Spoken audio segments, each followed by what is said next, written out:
Assalamualaikum warahmatullahi wabarakatuh.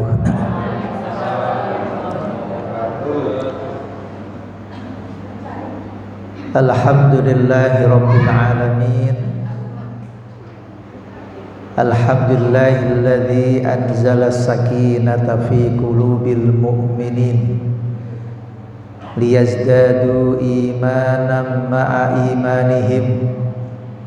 Walillahi junudus samawati wal ardi wa kana Allahu aliman hakima. Asyhadu an la ilaha illallah wa asyhadu anna Muhammadar Rasulullah.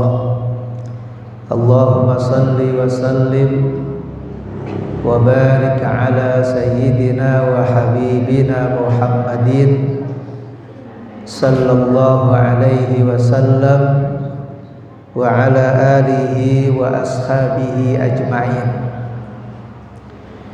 Yaqulullahu ta'ala fil Qur'anil Karim, a'udzu billahi minasyaitonir rajim. Ya ayyuhalladzina amanu taqullaha wal tanzur nafsum ma qaddamat lighad wattaqullaha innallaha khabirum bima ta'malun. Sadaqallahul azim. Hadratul muhtaramin, para alim, para ulama yang sama-sama kita hormati, Ketua IKAD Kota Mojokerto Ustadz Haji Muhammad Abdul Haris beserta segenap pengurus, hadirin wal hadirat, Bapak Ibu yang kami hormati. Alhamdulillah, pertama tentu mari kita selalu bersyukur kepada Allah Subhanahu wa taala. Pada pagi hari ini Allah mengizinkan kita untuk bisa hadir di dalam atau menghadiri kajian rutin di IKAD Kota Mojokerto. Terus nih, dalam keadaan sehat walafiat. Mudah-mudahan kita bermohon Allah senantiasa menjaga iman kita agar bisa istiqomah. Mudah-mudahan Allah memberikan kesehatan kepada kita untuk dijadikan kesehatan itu sarana beribadah kepada Allah Subhanahu wa taala. Allahumma amin. Salawat dan salam kita haturkan kepada junjungan kita Nabiullah Muhammad Rasulullah sallallahu alaihi wasallam, kepada segenap keluarga dan sahabat-sahabatnya, dan kita umatnya yang istiqomah menjalankan ajaran dan sunnah-sunnah Nabi sallallahu alaihi wasallam. Jamaah sekalian, Bapak Ibu yang kami hormati, sehat sedaya nggih? Biasanya Jawa atau bahasa Indonesia? Campur sari ngoten nggih. Pada kesempatan pagi hari ini jamaah sekalian, insyaallah kula panjenengan badhe bahas yang berkaitan dengan masalah aktualisasi makna dan pesan hijrah. Judulnya kok judul kampus, gak judul pengajian ya. Jadi pengajian disederhanakan ya apa? Wis ya apa memahami masalah hijrah.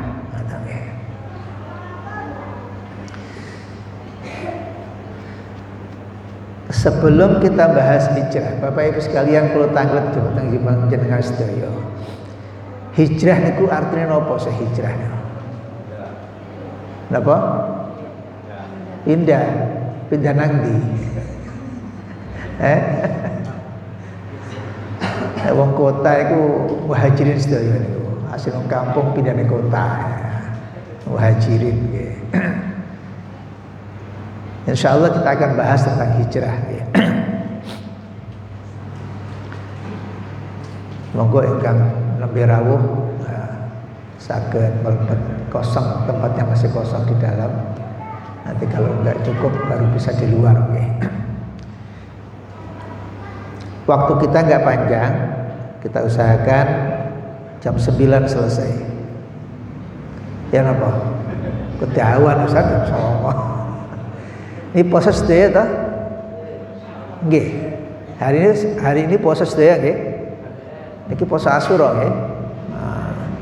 Wa yauma Asyura ahtasibu annallaha yukaffiru sanatal madiyah. Salah satu fadilahnya orang puasa Asyura, okay, itu menghapuskan dosa setahun yang lalu. Kalau melihat wajah ini wajah poso kabeh nih, kecuali yang boten poso. Oke. Kecuali sing boten poso. Mungkin nggih poso sedaya. Iki eman boten poso niki. Ada hubungan dengan hijrah, kita akan jelaskan insyaallah. Bapak Ibu yang hormati, ketika kita menyebut tentang hijrah, pasti yang pertama memori kita, ingatan kita itu pasti merujuk kepada peristiwa hijrah yang dialami oleh Nabi dan sahabat-sahabatnya.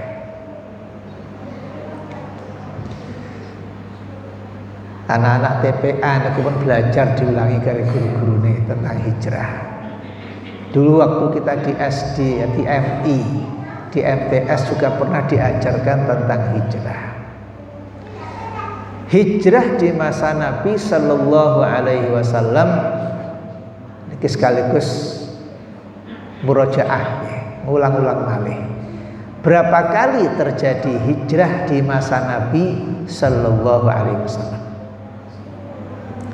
Pinten Pak? Pinten Bu? Ala khilaf. Ikhtalafal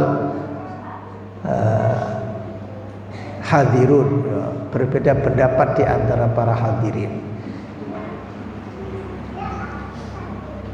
Imam Ibnu Hisham dalam kitab As-Sirah An-Nabawiyah, Mukhtasar Sirah An-Nabawiyah, dalam kitab-kitab sirah disebutkan peristiwa hijrah itu pernah dialami kaum muslimin di masa Nabi Sallallahu Alaihi Wasallam 4 kali.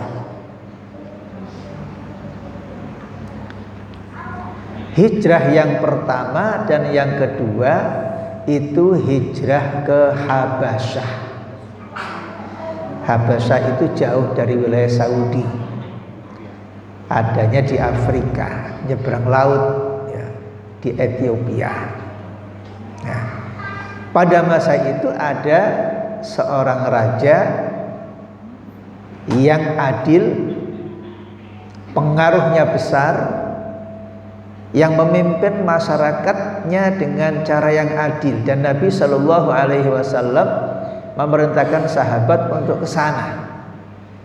Di samping untuk mendakwahkan Islam, mengenalkan kenabian Rasulullah Muhammad Sallallahu Alaihi Wasallam, juga untuk membangun hubungan kekuatan dengan pihak luar. Raja Najasyi itu orang yang beragama Nasrani. Maka delegasi Nabi Shallallahu Alaihi Wasallam yang datang ke sana sekaligus memperkenalkan dan memperdengarkan bahwa memang ada Nabi yang terakhir yang membawa ajaran wahyu, yaitu Muhammad Rasulullah Shallallahu Alaihi Wasallam. Karena orang-orang Yahudi, orang-orang Nasrani itu tahu. Disebutkan dalam kitab Taurat, dalam kitab Injil bahwa akan ada Nabi. Alladzina atainahumul kitaba ya'rifunahu kama ya'rifuna abna'ahum wa inna fariqam minhum la yaktumunal haqqa wa hum ya'lamun. Orang-orang ahli kitab Yahudi, Nasrani, mereka sebenarnya tahu nanti akan ada satu masa datang seorang nabi. Mereka mengenal sosok Nabi yang akan dijanjikan datang itu. Di dalam kitab-kitab mereka digambarkan oleh Allah seperti orang tua yang mengenal anaknya. Ibu jenengan kan kagungan putra-putri nggih. Pasti orang tua itulah orang yang paling kenal dengan putra-putrinya. Lahirnya kapan, sifatnya ya opo, gitu, senengane opo, ya. Jadi orang tua itu sangat mengenal anaknya. Allah tasbihkan tingkat pengenalan ahli kitab terhadap sosok yang akan lahir yang namanya Muhammad sallallahu alaihi wasallam itu seperti mereka mengenal anaknya sendiri. Tetapi mereka menutup-nutupi. Yaktumunal haqqa wa hum ya'lamun. Mereka menutup-nutupi. Karena mereka tidak ingin ada nabi terakhir bukan dari keturunan mereka. Nabi Ibrahim alaihissalam punya dua anak, satu namanya Nabi Ismail, yang dari sinilah kemudian nanti ujungnya datang Rasulullah Sallallahu Alaihi Wasallam. Yang kedua Nabi Ishak, gitu. Yang dari Nabi Ishak inilah kemudian termasuk keturunan orang-orang Yahudi dan Bani Israel. Mereka tidak ingin justru penghujung kenabian Khatamun Nabiyyin itu dari keturunan bukan keturunan mereka. Silakan jenengan buka, jenengan waca umpamanya di pengantar terjemahan Kementerian Agama. Nah, terjemahan Al-Qur'an ya, Kementerian Agama. Di awal-awal itu ada penjelasan nanti. Di antara situ dijelaskan. Mereka punya hasad, mereka punya dengki, mereka tidak ingin sosok Nabi yang sebenarnya mereka tahu itu kemudian datang dari bukan keturunan mereka. Itu yang pertama. Jadi pernah ada hijrah sahabat-sahabat Nabi ke Habasyah. Itu terjadi 2 kali. Di tahun ke-5 dan tahun ke-6 kenabian. Jadi sejak Nabi diangkat sebagai Nabi, ya, tahun ke-5 kenabian, tahun ke-6 kenabian, itu mereka diperintahkan untuk hijrah ke Habasyah. Yang ketiga, singkat-singkat mohon nggih. Yang ketiga itu hijrahnya Rasulullah ke Taif. Sinten sing nata umrah? Nah niki ya Haris niki baru saja dari Taif. Nah niki ya kenjenengan takok oleh-oleh. Baru pulang haji nih. Kali Ketua IKD Kota Mojokerto ya, Ustaz Muhammad Haris ya. Rasulullah itu dalam kisahnya kan pernah berangkat ke Taif. Hanya saja Taif ini sebelum Nabi sampai ke sana, orang-orang Quraisy datang duluan menyampaikan kepada mereka bahwa sosok Muhammad yang akan datang kepada kalian itu orang pembohong. Ini orang nggak baik, ini orang nggak benar ini. Maka dikondisikan, diprovokasi seperti itu. Sesampainya Rasulullah Shallallahu Alaihi Wasallam ke sana itu belum apa-apa Nabi dilempari. Jangan baca tuh sirahnya. Dilempari dengan batu, yang anak-anaknya dilempari, yang emak-emak. Kalau bahasa sekarang emak-emak ya, yang ibu-ibu juga ngelempari. Ya. Sampai Nabi itu berdarah kena lemparan mereka. Ada kisah di antara kisah Taif itu, kemudian Rasulullah SAW masuk ke dalam kebun kurma, gitu kan, untuk sejenak menyelamatkan dirinya dari lemparan orang-orang penduduk Taif itu. Maka di situ kemudian bertemu dengan seorang budak pemilik dari kebun itu, namanya Addas, gitu kan. Ada dialog singkat di situ yang baru kemudian tahu Al-Addas bahwa sosok yang ada di depan beliau itu adalah Muhammad Sallallahu Alaihi Wasallam, yang pada akhirnya kemudian karena dia orang Nasrani, dia beriman kepada Rasulullah Sallallahu Alaihi Wasallam. Ada riwayat pula yang menjelaskan pada saat itu datanglah seorang malaikat yang diutus oleh Allah Subhanahu Wa Taala untuk menawarkan pilihan kepada Rasulullah. Apakah mereka ahli Taif ini? penduduk Taif ini mau diadab oleh Allah dengan dijatuhkannya gunung, ditimpakannya gunung kepada mereka, atau dibiarkan. Nabi itu Masya Allah, Bapak sekalian, Nabiur Rahmah. Sifat Nabi itu Nabiur Rahmah, buatan pendendam, tidak gampang umum. Apa umum itu? Jenengan termasuk gampang umum buatan nggih. Umum niku lah biasanya ngambil kopi nggih. Sithik-sithik uwet. Sithik-sithik uwet umum, gampang umum. Gampang marah, gampang emosi. Buatan. Nabi sosok sabar, penyabar. Maka disebut dengan Nabiur Rahmah, Nabi yang sangat lemah lembut. Nabi hanya berharap meskipun orang tua mereka, penduduk mereka, ibu-ibu mereka melempari Nabi SAW dengan batu, Nabi berharap wa min sulalatihim, dari keturunan mereka lah nanti Allah akan menjadikan orang-orang yang beriman yang kemudian menjadi penerus dakwah Rasulullah SAW. Itu hijrah yang ketiga. Maka disebut di dalam kajian sirah itu termasuk hijrah, meskipun tidak berhasil dan ternyata tidak mendapatkan dukungan dari penduduk Taif. Dan yang keempat inilah yang kemudian dengan hijrah ke Madinah itu. Inilah yang momentum yang sering kita dengar, hijrah, yaitu hijrah Nabi dan sahabat-sahabatnya ke Madinah atas perintah Allah Subhanahu wa taala. Bapak Ibu yang kami hormati, hijrahnya Nabi ke Madinah tahun berapa? Nanti akan door prize dari ketua IKD. Tahun pinten Bu hijrah Kanjeng Nabi niki murojaah nggih. Eling-eling menawi sing biyen dipelajari waktu CMI, CSD, SMP nggih. Tahun pinten hijrah Kanjeng Nabi saking Mekah dumateng Madinah niku? Halo. Yang berikin itu tawaduk aja. Mboten tahu, cuma Ustaz ngetes saya. Kanjeng Nabi niku dakwah wonten Mekah pinten taun? Pinten taun? Pinten? 10, 13, 12. Wah, ala khilaf kok. Ada perbedaan pendapat ya. Dakwah Nabi Shallallahu Alaihi Wasallam di Mekah niku Nabi diangkat sebagai Nabi usia pinten? Usia 40. Nggih. Manten-manten dakwah Nabi teng Mekah ini berapa lama? 13 tahun. Nggih. Berarti usia Nabi waktu hijrah ke Madinah usia pinten? Matematikanya melaku. Petang puluh tambah 13 saya ketelu.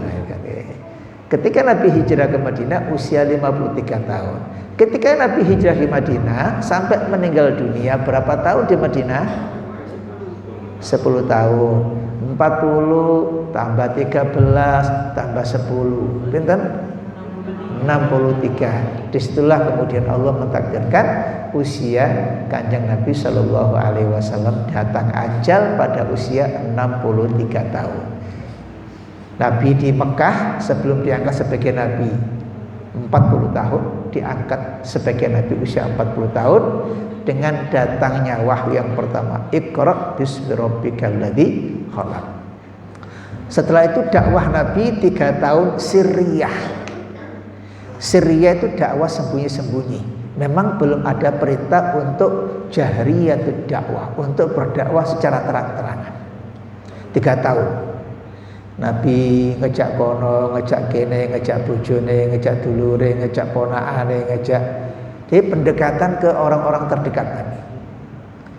Maka pertama wanita yang berislam adalah istri beliau Khadijah al-Kubra, Khadijah binti Khuwailid. Sahabat dekat beliau pertama kali berislam kepada beliau adalah Sayyidina Abu Bakar As-Siddiq radhiyallahu anhu. Keponakan dari kalangan muda yang pertama berislam adalah Sayyidina Ali bin Abi Thalib. Banyak di antara kalangan sahabat-sahabat Nabi yang berislam di awal-awal di masa-masa dakwah Siriyah. Termasuk kita sering mendengar dalam kajian sirah, ada rumah namanya rumah Al-Arqam bin Arqam yang sering dikajikan, yang dijadikan Nabi sebagai taklimnya IKD. Ya, tapi ada tempat yang dipakai untuk taklim secara sembunyi-sembunyi.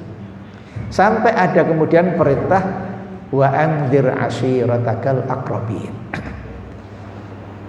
Loh, waktunya pun pendek. Iki maca sejarah tok dereng aktualisasi niki. Ya napa cara ngatur waktu niki? Pun niku nggih, jadi ada 4 hijrah. Hadirahmakumullah, diabadikan hijrah Nabi sallallahu alaihi wasallam dalam ayat Al-Qur'an, a'udzubillahi minasyaitonir rajim. Innal ladzina amanu wal ladzina hajaru wajahadu fi sabilillah ulaika yarjuna rahmatullah. Sesungguhnya orang-orang yang beriman, kemudian mereka berhijrah, kemudian mereka berjihad, ulaika yarjuna rahmatullah, sesungguhnya mereka itu adalah orang-orang yang mengharapkan rahmatnya Allah Subhanahu wa taala. Jadi hijrah itu atas dasar perintah. Ketika dakwah di Mekah itu tidak mendapatkan respon yang baik, bahkan Nabi dituduh gila, dituduh tukang sihir, macam-macam tuduhan-tuduhan dialamatkan kepada Nabi, bahkan Nabi juga mau dibunuh oleh mereka. Mereka sudah berlomba-lomba mengumpulkan semua bani-bani Quraisy, pemuda-pemuda Quraisy, siapa yang bisa menangkap dan membunuh Muhammad, mereka akan mendapatkan imbalan berapa? 100 unta untuk bisa menangkap hidup-hidup atau membunuh Muhammad sallallahu alaihi wasallam, dan Allah sengaja kemudian selamatkan Rasulullah sallallahu alaihi wasallam bersama sahabatnya Abu Bakar As-Siddiq dalam perjalanan hijrah. Ini penting sekalian, karena bicara tentang hijrah itu bicara tentang nilai-nilai perjuangan. Alhamdulillah kalau panjenengan saat ini masuk tahun Hijriah, ini di awal-awal bulan Muharram 1447 Hijriah. Selamat tahun baru, tahun baru Islam. Disinilah momentum kenapa kemudian saya usulkan kita ngangkat tema tentang hijrah. Jangan sampai kemudian kita lupa tentang sejarah kita sendiri.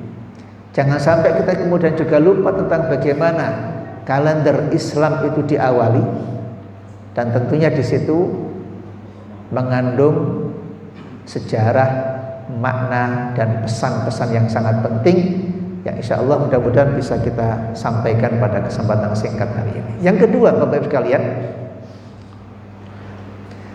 sedikit saya singgung tentang awal penanggalan kalender Islam Hijriyah sebelum saya bicara tentang nilai dan pesannya. Penanggalan kalender Islam itu terjadi di masa Sayyidina Umar bin Khattab radhiyallahu anhu. Beliau memimpin selama 10 tahun, khalifah yang kedua.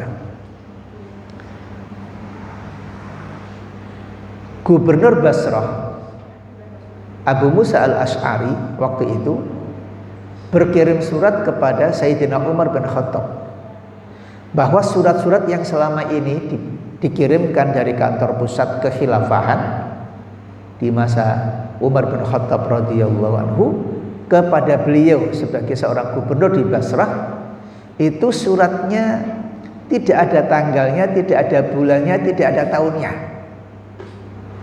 Jenengan umpamanya nggih angsal surat saking Permata atau angsal surat saking IKD, numpuk-numpuk surat, surat pertama, surat kedua, surat ketiga, surat keempat, tapi mboten wonten tak penanggalane. Ya napa cara nyusune niku? Nggih ta?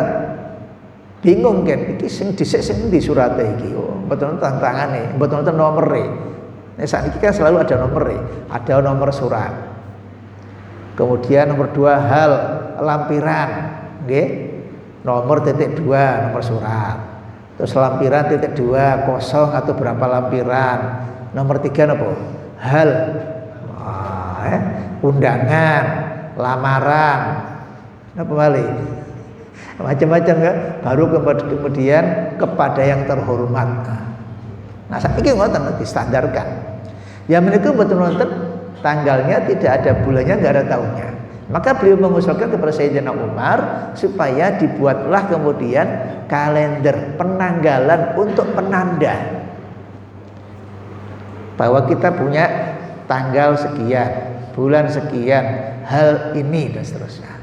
Akhirnya secara singkat Sayyidina Umar bin Khattab radhiyallahu anhu mengundang para pembesar-pembesar sahabat. Di antaranya ada Utsman bin Affan, Sayyidina Utsman bin Affan radhiyallahu anhu.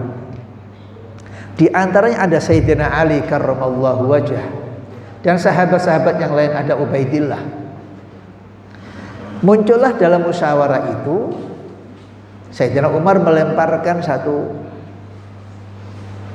penawaran, silakan diusulkan. Kira-kira momentum apa yang akan kita pakai sebagai dasar kalender umat Islam? Satu, muncullah beberapa usulan, di antaranya yang saya baca itu. Yang pertama usulan Sayyidina Umar, kita pakai saja sejarah lahirnya Kanjeng Nabi. Ya, lahirnya Nabi dipakai sebagai penanggalan awal hijrah. Oke, itu usulan yang pertama.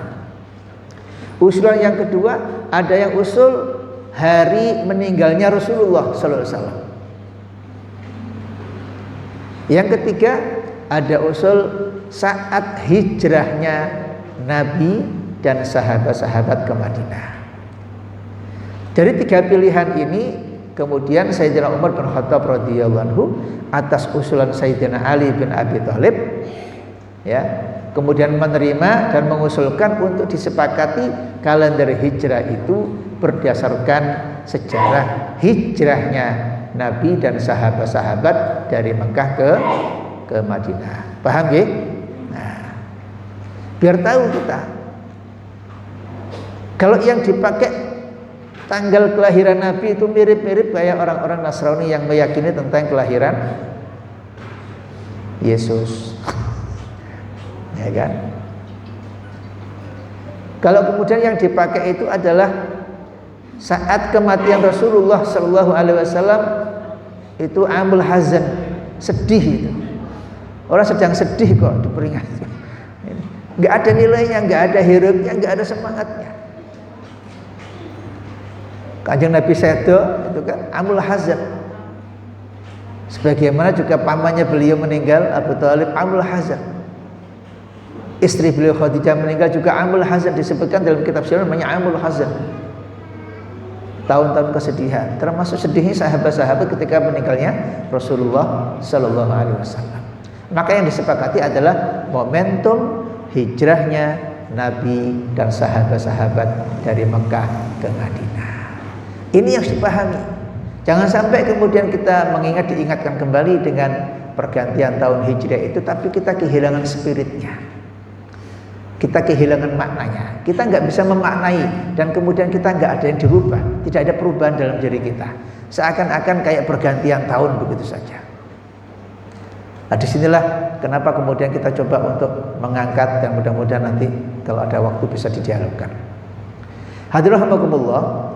Oleh karena itu, para ulama kemudian menjelaskan kepada kita, hijrah itu ada dua macam. Ya. Hijrah yang pertama disebut dengan al-hijrah al-hissiyah. Hijrah secara fisik. Ini dalam kitab-kitab dibahas. Kapan seseorang itu boleh, bahkan kapan seseorang itu wajib untuk berhijrah. Jadi hukumnya bisa macam-macam, bisa wajib, bisa sunnah, bisa mubah. Yang penting hijrah itu didasari dengan motivasi untuk menjadi lebih baik. Maka hijrah yang pertama ini disepakati umpamanya hijrahnya Nabi dari Mekah ke Madinah. Kenapa? Karena Nabi di Mekah nggak bisa lagi berdakwah. Umat Islam di Mekah nggak bisa lagi melaksanakan perintah-perintah Allah. Maka diperintahkan kemudian mereka untuk berhijrah ke tempat yang lain, yaitu hijrah ke Yasrib, atau yang kemudian dikenal dengan ke Madinah. Sampai kemudian Allah menjanjikan Nabi dan sahabat-sahabatnya bisa kembali ke Mekah dalam keadaan aman tanpa perang. Ketika umat Islam dipimpin Rasulullah Shallallahu Alaihi Wasallam sudah punya kekuatan politik, punya kekuatan ekonomi, punya pengaruh yang sangat luar biasa, dan umat Islam jumlahnya pun juga sangat besar. Sehingga waktu Nabi Shallallahu Alaihi Wasallam haji wada ke Mekah, Fathu Makkah, itu membawa pasukan berapa itu? Kau macam berapa? 110.000. Kata apa kata nih? Kata. Dan semangatnya bukan perang. Padahal orang-orang Quraisy yang kemarin mengusir, yang kemarin menuduh Nabi macam-macam, itu mereka khawatir. Jangan-jangan Muhammad Sallallahu Alaihi Wasallam dengan sahabatnya ini berbalik akan membunuh mereka. Tapi tidak demikian. Nabi datang ke Mekah yang disebut dengan istilah Fathu Makkah. Ya, Fathu Makkah. Ya. Pada tanggal tahun berapa itu Fathu Makkah? Tahun ke-8 Hijrah ya. Nah, maka Fathu Makkah ini menandakan betapa dakwah Islam sudah mulai menyebar, dan dakwah Islam kemudian bisa kembali kepada titik awalnya di Mekah. Ketika wahyu pertama datang di Mekah, maka kemudian berkembang lagi Islam setelah Fathu Makkah. Dan Nabi mengatakan dalam hadisnya, la hijrata ba'dal fathi walakin jihadun wa niyatun. Setelah Fathu Makkah, di mana kaum muslimin bisa masuk kembali ke Mekah dalam keadaan tenang, damai, tanpa ada peperangan, dan kemudian Islam dikuasai kembali oleh kaum muslimin, maka Nabi mengatakan la hijrata ba'dal fathi. Tidak ada lagi kita akan berhijrah setelah Fathu Makkah ini. Karena umat Islam sudah bisa menguasai Mekah dan Ka'bah dikembalikan sebagaimana fungsinya. Ka'bah dulu itu Bapak sekalian kan disembah oleh orang-orang Quraisy, macam-macam kan, banyak, ada berhala-berhala. Mereka juga melakukan ritual biasa, ritual mengelilingi Ka'bah dalam keadaan telanjang. Itu ada disebutkan dalam kitab-kitab itu.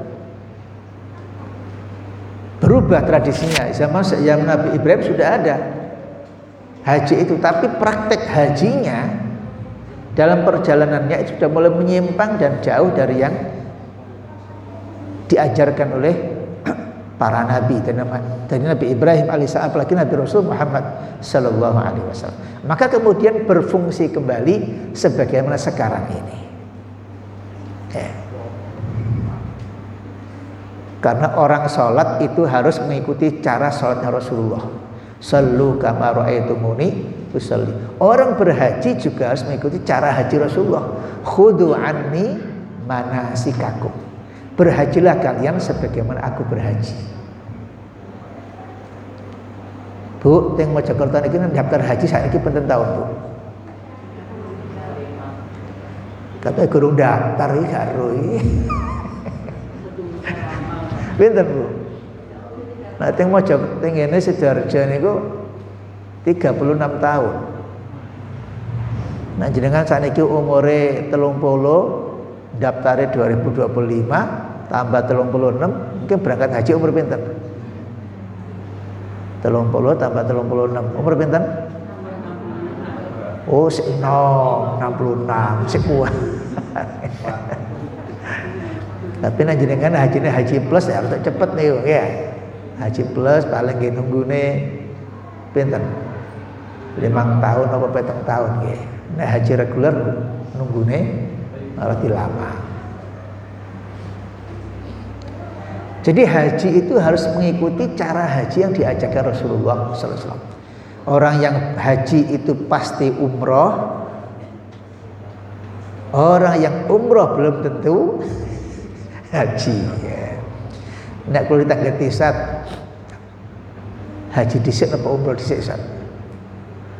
Ya napa jawabe? Nek kula nggih, nek menurut kula jawabane ngaten. Jenengan daftar haji dhisik. Nek pun kagungan porsi wonten rezeki sampean berangkat umroh monggo. Pun dibalik-balik pun sing wajib, pun sing sunnah. Umrah niku sunnah. Haji wajib. Sing wajib jenengan dhisikno. Kesuwen Ustaz 36 tahun. Ya Gusti Allah Maha Kuwasa kok. Moro-moro jenengan mangke diberangkat dhisik. Saged mawon niku Dhiyufur Rahman kok. Yang penting jenengan pendaftar haji niate ngelampahi ibadah haji rukun Islam kelima. Pun dibayangno 36 tahun meneh umurku 80 tahun. Ya apa aku haji nih nggawa tongkat. Pun daftar umur 40. Oke, daftar umur 40 tambah 36 aduh Ustaz ketuaan aku Ustaz. Pun gak usah dihitung pun gak usah dipikir niku. Yang penting jangan gak ada porsi. Mangkene takdir Gusti Allah berangkat pasti berangkat. Nek takdir Allah jarang berangkat, mboten berangkat. Kathah kula wingi niku sing duwite kuwatah. Miliaran tapi mbok saged berangkat iya. Mun dereng dipanggil kok. Ya. Alhamdulillah. Terus peristiwa hijrah ini itu yang pertama hissiyah. Kami itu para ulama memfatwakan jika ada satu tempat di mana seorang muslim tidak bisa menunaikan kewajiban Islamnya dengan baik karena peraturan, karena kondisi, karena macam-macam, sholat gak oleh, nutup aurat gak oleh, umpamanya ngoten. Maka dia dalam situasi tertentu orang berhijrah bisa wajib hukumnya. Tapi alhamdulillah kita di Indonesia aman, kita mayoritas. Indonesia aman. Kaum muslimin semuanya, ya, sholat gampang, masjid di mana-mana. Ada tempat-tempat yang kaum muslim masih berdakwah di sana. Wallahu a'lam, saya nggak tahu betul apa enggak. Konon di Korea Utara yang sekarang dipimpin oleh rambutnya yang bagus itu. Nah, siapa namanya itu? Nah, itu konon yang saya baca ya, itu semua agama dilarang. Ya. Orang Kristen juga sembunyi-sembunyi beribadahnya. Orang Muslim juga bersembunyi-sembunyi beribadah. Kalau ketahuan itu ada sanksi hukumnya. Wallahu a'lam apakah betul begitu. Dalam situasi seperti itu, bila dia mampu, bila dia bisa, maka wajib dia untuk berhijrah ke tempat lain supaya Islamnya bisa ditunaikan. Nah, buat kita enggak ya, karena kita sudah aman semuanya. Tapi ini secara norma hukum. Apabila ada situasi tempat-tempat di mana orang di lingkungan situ tidak bisa berislam, sholat gak oleh, ibadah gak boleh, melaksanakan kewajiban agama gak boleh, maka dia dianjurkan untuk berhijrah dalam rangka untuk menyelamatkan agamanya. Nah, yang kedua, ini yang sebenarnya kita mau bahas, cuma waktunya tapi sampai jam 9 masih cukup. Hijrah maknawiyah. Hijrah maknawiyah itu hijrah secara hati. Ini yang paling penting. Kalau merujuk kepada hadis Nabi tadi la hijrata ba'dal fathi, maka sekarang kita ambil yang kedua, walakin jihadun wa niyatun. Dalam hadis panjang, saya lupa riwayatnya, saya bisa kita cek lagi. Ada dialog antara seorang sahabat yang bertanya kepada Rasulullah Shallallahu Alaihi Wasallam. Jadi sahabat ini bertanya lagi, seperti pertanyaannya. Di antara pertanyaan panjang itu, sahabat bertanya, ya Rasulullah, mal Islam? Islam itu kenapa kanjeng Nabi? Gusti kanjeng Nabi, Islam itu kenapa? Maka dijawab sebagaimana rukun Islam yang kita paham itu. Attasyhadu an la ilaha illallah wa anna Muhammadar Rasulullah wa tuqimus shalah wa tutuz zakah wa tasumur ramadan wa tahujjul baita in istata'ta ilaihi sabila. Nabi menjawab dengan 5 rukun Islam yang sudah kita pahami. Kemudian sahabat tanya lagi, ya Rasulullah, mal iman? Gusti kanjeng Nabi, iman itu napa? Nabi menjawab, iman itu dengan rukun iman yang sudah kita pahami itu. Antuk minabillahi, iman kepada Allah, wa malaikatihi, kepada malaikat, wa kutubihi, kepada kitab-kitab, wa rusulihi, kepada para rasul-rasulnya, wal yaumil akhir, iman kepada hari akhir, wa tu'mina bil qadari khairihi wa syarrihi, iman kepada qada-qadar. Nabi menjawab itu. Sahabat ini kemudian nanya lagi, wa ma afdalul iman? Gusti Kanjeng Nabi, iman yang paling afdal itu yang mana? Jawaban Nabi, al-hijrah. Maka para ulama mengatakan, di antara tanda keimanan seseorang itu, dalam hatinya harus ada niat hijrah. Dalam hatinya, dalam pemahamannya harus ada motivasi untuk hijrah. Sahabat ini kemudian tanya lagi, wa ma afdalul hijrah? Wah, ini namanya sahabat, pengen tahu, tanya lagi. Ya Rasulullah, hijrah yang paling bagus itu apa? Sahabat-sahabat itu bertanya Bapak sekalian, tanyanya itu yang kualitas, tanyanya itu yang pengen baik, pengen terbaik. Itu pertanyaan sahabat-sahabat luar biasa, ya. Orang-orangnya luar biasa. Kok bertanya begitu? Kan pernah kita dengar toh, ada yang bertanya, ya Rasulullah, saya masih kuat puasa. Nah, puasalah 3 hari sebulan. Saya masih kuat ya Rasulullah. Tambah lagi ya Rasulullah. Nah, gitu kan? Semangat mereka itu luar biasa. Wa ma afdalul hijrah? Ya Rasulullah, hijrah yang paling afdal itu apa? Al-jihad. Maka disebut innal ladzina amanu. Terus ayat tadi surat Al-Baqarah itu innal ladzina amanu wal ladzina hajaru wajahadu fi sabilillah. Iman, hijrah, jihad. Ulaika yarjuna rahmatullah. Jadi di sini hadirahmakumullah, maka hijrah itu adalah, sekarang apa pengertian hijrah? Sabda Nabi Shallallahu Alaihi Wasallam, al muslimu man salimal muslimuna min lisanihi wa yadihi. Seorang muslim itu punya tipologi orang muslim yang lain harus selamat dan tidak terganggu oleh ucapan dan sikapnya. Ini pesan buat kula jenengan sedaya. Jenengan kula ngaku sebagai muslim, maka jadilah muslim yang tidak pernah ganggu muslim yang lain. Ojo sampai tonggoe terganggu gara-gara ucapan kita, mbok ngibuli, mbok ngerasani, mbok fitnahi, mbok macam-macam. Atau mereka merasa nyaman dan enggak terganggu dengan sikap-sikap kita. Kita enggak sombong, diundang ya teko, ketemu ya naro, kan? Masa enak ya dikirimi tonggoe, ojo ambune tok. Ambune duren, gak tau rasane duren aku rek. Bandino mambu duren tok, ambune tok sing dikirim niku. Ana tonggoe loro disambangi. Ojo dikapokno, kapok kok loro. Wingi penuhatan itu al muslimu man salimal muslimuna min lisanihi wa yadihi. Kemudian yang kedua Nabi menyebutkan wal muhajiru man hajara ma nahallahu anhu. Yang disebut muhajir, orang yang berhijrah itu adalah orang yang meninggalkan apa-apa yang dilarang oleh Allah.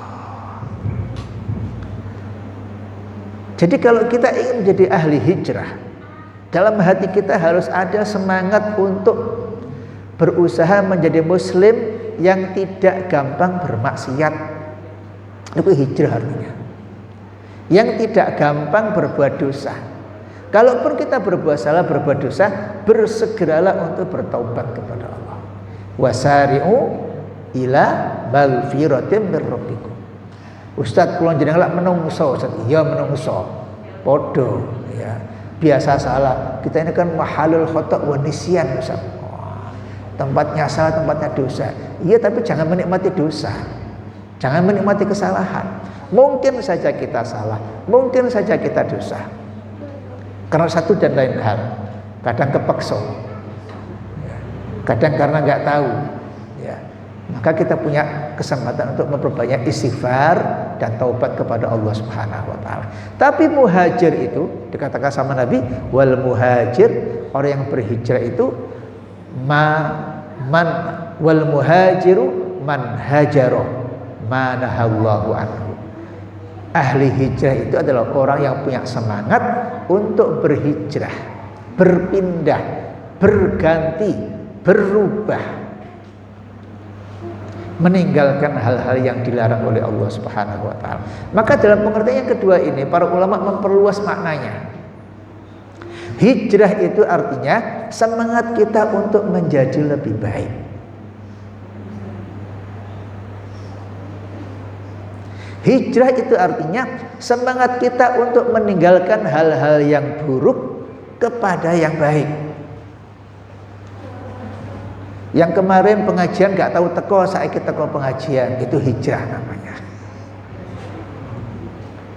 Yang kemarin sholatnya gak pepek, saiki sholatnya pepek, nah itu hijrah namanya. Yang kemarin laki-laki gak pernah ke masjid, sekarang kalau dengar adzan ke masjid, itu hijrah namanya. Yang kemarin ibu-ibu, mbak-mbak suka buka aurat, sekarang nutup aurat, itu hijrah namanya.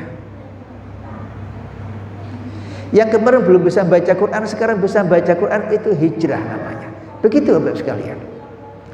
Jadi hijrah itu berupaya kita untuk menjadi lebih baik. Apalagi berusaha untuk meninggalkan apa-apa yang dilarang dalam agama. Nah, setelah kita memahami spirit hijrah seperti ini, mestinya jamaah IKD itu adalah jamaah yang berhijrah. Ya, dalam hati kita nggih, monggo atine ditoto nggih, pikirannya diperluas ilmunya. Karena berislam itu harus dasarnya ilmu Bapak Ibu sekalian. Islam itu dibangun di atas dasar ilmu. Gak boleh prasangka saja betul asal. Makanya kita diminta untuk cari ilmu, cari ilmu, cari ilmu. Yang di-share sama Ustaz Haris itu di bawahnya ada itu hadis. Barang siapa yang berjalan dari rumahnya dalam rangka mencari ilmu, gitu Ustaz ya, maka Allah akan memudahkan baginya jalan menuju surga. Itu hadisnya begitu. Man salaka tariqan yaltamisu fihi ilman sahalallahu lahu bihi tariqan ilal jannah. Jadi majlis seperti ini, apakah kajian IKD atau kajian di masjid yang lain, itu majlis yang kata Nabi Shallallahu Alaihi Wasallam dibangga-banggakan oleh Allah di hadapan malaikat-malaikatnya di langit itu. Sampai Nabi mengatakan, mastama'a qaumun fi baitin min buyutillah yatluna ayatihi wa yatadarasunahu illa nazalat alaihimus sakinah. Orang-orang yang hadir di majlis taklim seperti ini dalam rangka untuk memahami agama Allah, sehingga kita tahu mana yang perintah, mana yang larangan. Kemudian yang perintah kita upayakan, yang larangan kemudian kita tinggalkan. Maka sebenarnya disitulah arti hijrah dalam hati kita. Walakin jihadun wa niyatun. Puncaknya hijrah itu memang adalah berani menghadapi tantangan. Maka disimbolkan dengan kalimat jihad, perang. Saudara-saudara kita sekarang di Gaza itu dengan segala keterbatasannya, mereka berjihad dengan kemampuan, seluruh kemampuannya di tengah-tengah dunia yang sedang buta mereka, kehilangan rasa kemanusiaannya, terutama pemimpin-pemimpinnya. Kalau yang protes banyak itu orang-orang kafir juga banyak, orang-orang Yahudi, orang-orang Nasrani yang mereka nggak setuju dengan genosida itu banyak sekali demo di mana-mana. Tapi para pemimpin-pemimpinnya ini loh, yang hati-hati mereka qulubuhum ditutup oleh Allah Subhanahu wa taala. Ya termasuk pemimpin kaum muslimin juga. Nah, yang karena sudah terikat dengan hubungan diplomatik dengan Israel, ya, akhirnya tidak bisa membantu lebih banyak, tidak bisa berbuat lebih banyak untuk saudara-saudara kita di Gaza. Nah, jadi hadirahumullah, Oleh karena itu maka mari kita berusaha untuk memaknai hijrah ini ya dengan sesuatu yang bisa diukur. Oke? Sesuatu yang bisa diukur dan bisa dirasakan hasilnya. Bagaimana caranya Ustadz? Singkat, yang pertama harus ada niat, harus ada motivasi.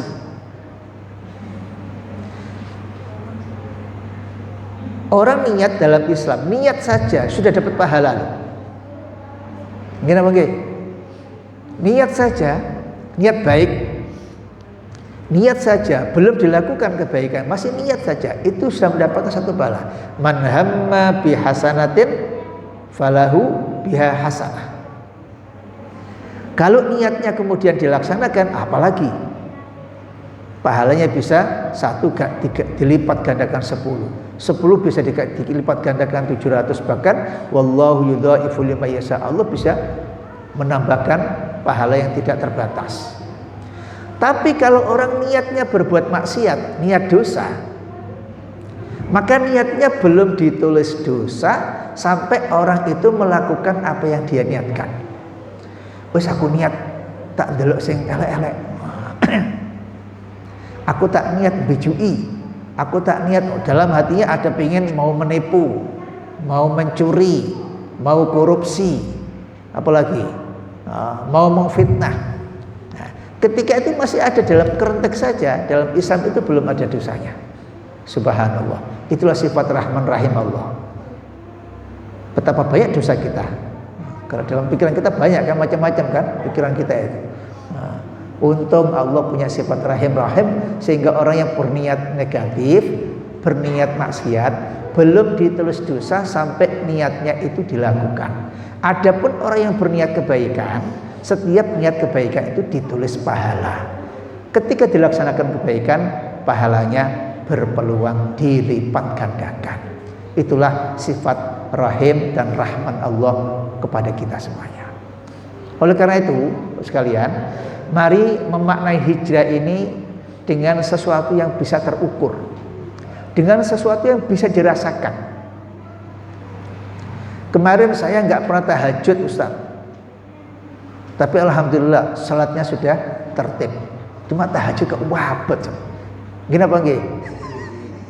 Kok manduk toh? Ojo manduk rek ngene mboten Ustaz, enteng Ustaz. Ngono lho, mosok jamaah ikadi tahajud kok abet iku lho. Aneh niku. Jenengan kudu saiki minimal seminggu pisan. Hari Ahad mau berangkat ikadi malam tahajud sik. Umpamane ngoten. Ustaz aku tilawah sik gak iso-iso Ustaz. Ya apa cara hijrah? Datangkan guru, datang ke musola, datang ke masjid, datang ke ikadi, minta sama ikadi, Ustaz siapkan tenaga guru yang bisa ngajarkan Quran, gitu. Bilang sama Ustaz Haris, daftar itu jamaah ikadi yang belum bisa baca Quran, pingin belajar Quran, masuk kantor di kantor-kantoran kok, ya, harus ada di sini pusat studi Quran, nah, gitu, pusat TPQ, pusat apa lagi di sini ada. Yang belum bisa baca Quran, hijrah. Alhamdulillah saya sudah bisa baca Quran, cuma dereng apal-apal. Nah, hijrah lagi, ditingkatkan lagi. Yang kemarin malas infak, sekarang banyak infaknya. Ngoten lho Bu. Sehingga apa? Semangat hijrah kita semakin baik, semakin hari semakin baik.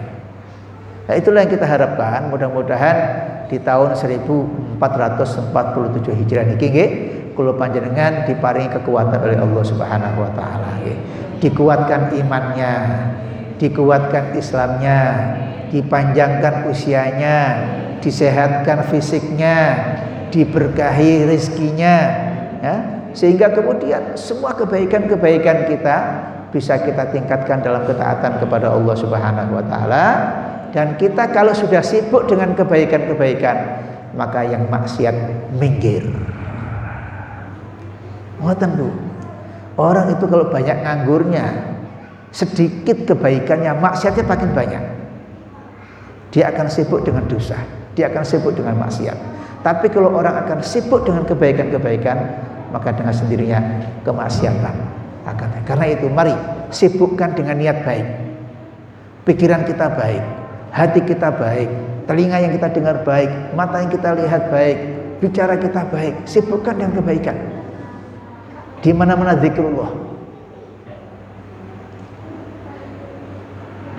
Imam Ibnu Taimiyah mengatakan zikrullah bagi seorang muslim itu diibaratkan seperti butuhnya ikan terhadap air.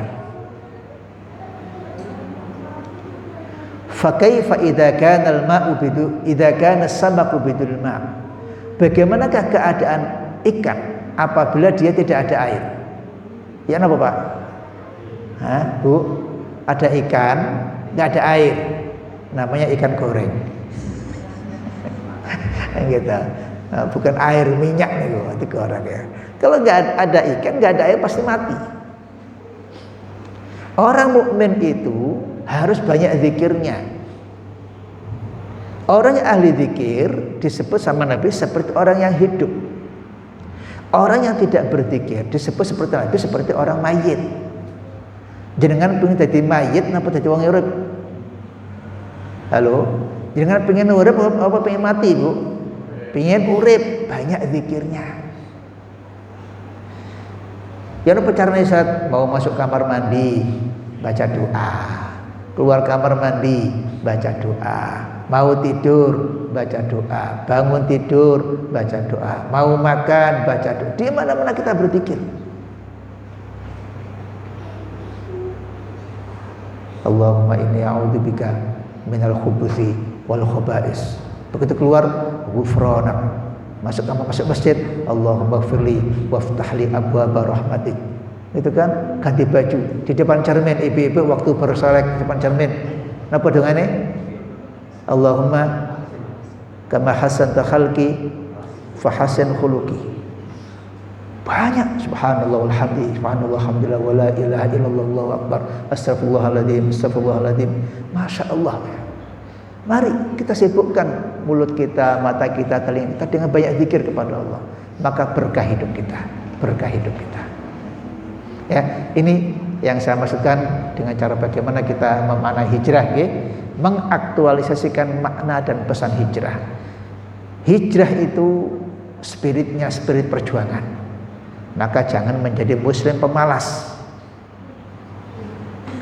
Kita diciptakan bukan untuk menjadi pemalas. Kita diberikan nikmat iman itu untuk menjadi orang-orang yang hebat, pejuang, ya. Bukan pemalas, bukan orang-orang yang nggak punya kerjaan. Jangan sampai orang muslim nggak punya pekerjaan, nggak punya aktivitas. Justru seorang muslim itu harus sibuk dengan aktivitas, aktivitas yang halal, aktivitas yang benar. Ya. Yang dengan aktivitas itu kita semakin bisa lebih dekat lagi kepada Allah Subhanahu wa Ta'ala. Oh, Ustaz, ngapun Ustaz lewat pun jam nih. Pun cekap nih. Untuk pertanyaan sekalian, kan sampai jam 9. Tasik 1 jam setengah. Buatan nggih, mau dipeseni sampai Ustaz Harisat sampai jam 7:04. Boten kroso niki, pun jam 7:30 menit. Kula sing boten sae, ngapunten nggih, tambah seperempat jam niki. Sik tuntas pisan ngoten nggih. Penjelasan tentang masalah hijrah. Sampai cukup ya.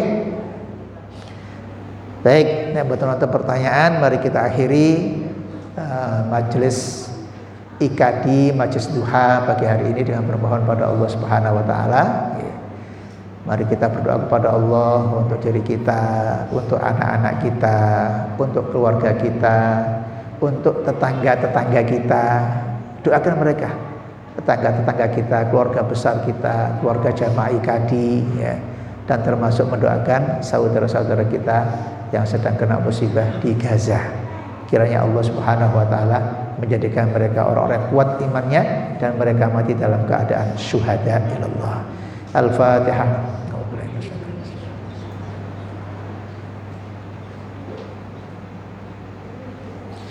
Bismillahirrahmanirrahim. Allahumma salli wa sallim wa barik ala sayyidina Muhammad wa ala alihi wa sahbihi ajma'in walhamdulillahi rabbil alamin. Hamdan syakirin, hamdan na'imin, hamdan yuafi ni'amahu wa yukafi'u mazidah. Ya Rabbana lakal hamdu wa lakal syukru kama yanbaghi li jalali wajhika wa 'azimi sultanik. Allahumma ighfir lana dhunubana wa kaffir 'anna sayyi'atina wa tawaffana ma'al abrar. Allahumma inna ala dzikrika wa syukrika wa husna ibadatik. Ya Allah ya Rahman, bantulah kami ya Allah, ingatkan kami ya Allah, berikanlah kekuatan kepada kami ya Allah untuk senantiasa bersyukur atas nikmat-nikmat-Mu, beribadah kepadamu ya Allah, dan menjalankan syariat-syariat-Mu.